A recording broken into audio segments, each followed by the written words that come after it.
Assalamualaikum warahmatullahi wabarakatuh dan salam sejahtera. Ahli panel dan sidang hadirin yang dirahmati Allah.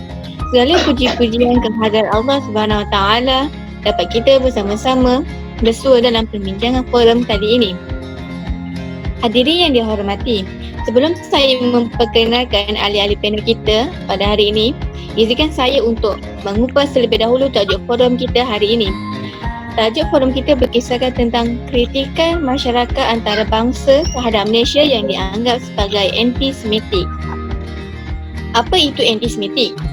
Anti-Semitik merujuk kepada perbuatan rasis, prejudis dan diskriminasi yang ditujukan khas terhadap bangsa Yahudi.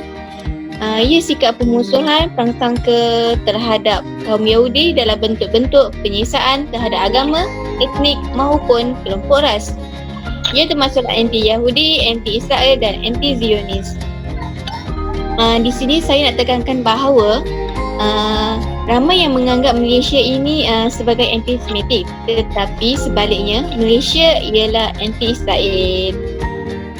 Baiklah, sidang hadirin, sebelum kita menelusuri lebih mendalam topik perbincangan, boleh kiranya kita perkenalan dengan kedua-dua ahli panel kita hari ini.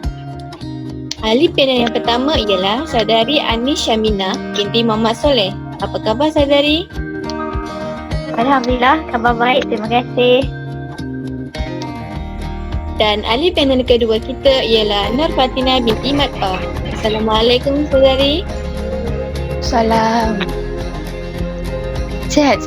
Baiklah, tidak membuang masa lagi, kita teruskan dengan persoalan kita yang pertama, iaitu apakah contoh atau perkara yang boleh mentafsirkan Malaysia dianggap sebagai anti-Israel ataupun anti-Semitik? Bagi jawab persoalan ini, saya ajukan soalan pertama ini kepada ahli panel pertama, iaitu saudari Anis Syamina. Silakan saudari. Assalamualaikum dan selamat sejahtera kepada sidang hadirin yang dihormati. Terima kasih saya ucapkan kepada saudari pengerusi di atas soalan yang sangat menarik itu tadi. Contoh yang dimaksudkan dengan anti-Israel dapat kita lihat daripada negara kita sendiri, iaitu Malaysia, yang tidak mengiktiraf kewujudan Israel. Warga negara Israel tidak dibenarkan untuk mengunjungi dan melancong Malaysia. Hal ini demikian kerana Israel telah merampas dan melakukan kekejaman terhadap warga Palestin tanpa belas kasihan. Baru-baru ini juga Malaysia juga tidak membenarkan atlet Israel untuk menyertai acara renang pada dunia 2019. Walaupun telah banyak kontroversi yang berlaku disebabkan kes ini. Namun Malaysia tetap tegas dengan pendirian untuk tidak membenarkan atlet Israel menyertai acara ini. Ini adalah sebagai tanda sokongan kepada rakyat Palestin dan sebagai tanda bahawa Malaysia amat tidak menyokong dan mengutuk perbuatan keji Israel. Lebih-lebih lagi, Israel telah melanggar undang-undang antarabangsa secara terang-terangan. Sebenarnya bukan Malaysia sahaja yang tidak menyokong Israel, malah negara Islam yang lain juga. Contohnya Indonesia, Brunei dan Iran. Itu sahaja daripada saya. Terima kasih kepada saudari Anis Syamina atas penjelasan itu tadi. Sedikit kita maklum, Malaysia menolak dan membantah segala serangan terhadap Israel yang ingin melaluki Palestin. Malaysia menentang kekejaman dan keganasan Israel terhadap Palestin. Kerana itulah Malaysia dianggap sebagai anti-Israel. Oleh itu, saya mohon penjelasan daripada ahli panel kedua, apakah kesan ataupun keburukan yang akan memberi impak kepada Malaysia daripada isu ini. Silakan saudari. Terima kasih Cik Diana. Okey, saya teruskan dengan antara kesan yang akan berlaku terhadap Malaysia, iaitu yang pertamanya adalah ekonomi negara akan semakin merosot.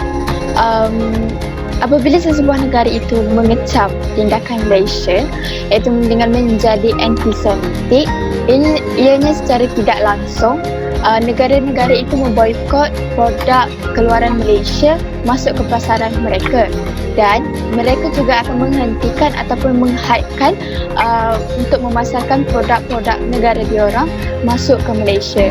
Dan hal ini boleh menyebabkan aktiviti ekspor dan import negara kita menurun, dan sekaligus akan memberi impak yang cukup besar kepada ekonomi negara Malaysia di mana ini semakin merosot.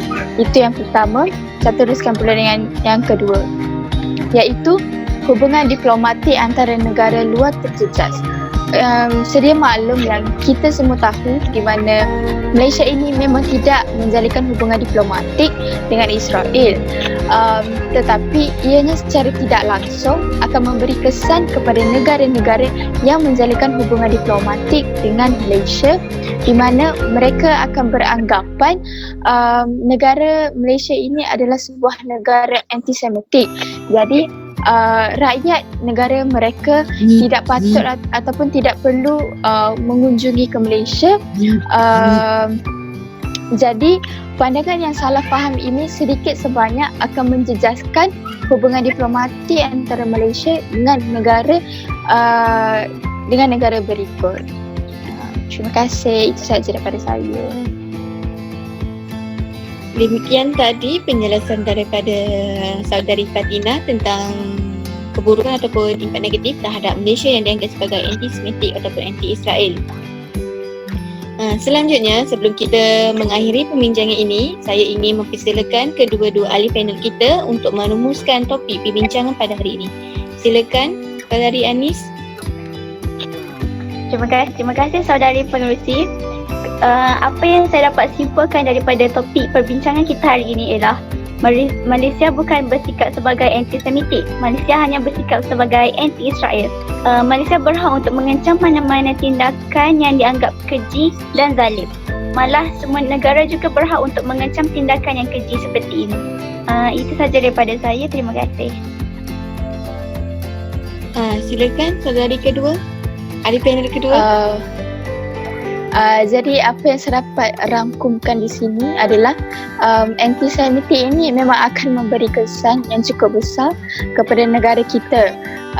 Bukan sahaja dari segi aspek politik, sosial, pelancongan, malah yang paling jelas di sini yang akan terjejasnya adalah dari segi ekonomi negara. Jadi itu sahaja daripada saya. Terima kasih kepada kedua-dua ahli panel kita atas rumusan yang ringkas mengenai isu ini. Keganasan Israel terhadap Palestin sejak awal abad ke-19 tidak berkesudahan disebabkan sokongan kuasa besar seperti Amerika Syarikat, hingga masyarakat dunia seakan-akan tidak boleh bersuara menentang rejim Zionis itu. Seperti sebarang tindakan atau mengkritik Israel ataupun Yahudi akan dituduh sebagai antisemitik. Seperti contohnya di Malaysia ini. Tetapi bagi pendapat saya, tindakan Israel yang memedil dan melakukan kekejaman di Palestin sangat-sangat tidak sewajarnya. Semoga forum ini mampu memberikan informasi bermanfaat buat semua hadirin yang dihormati. Sekian, wabillahi taufiq wal hidayah. Assalamualaikum warahmatullahi wabarakatuh. Terima kasih. Terima kasih.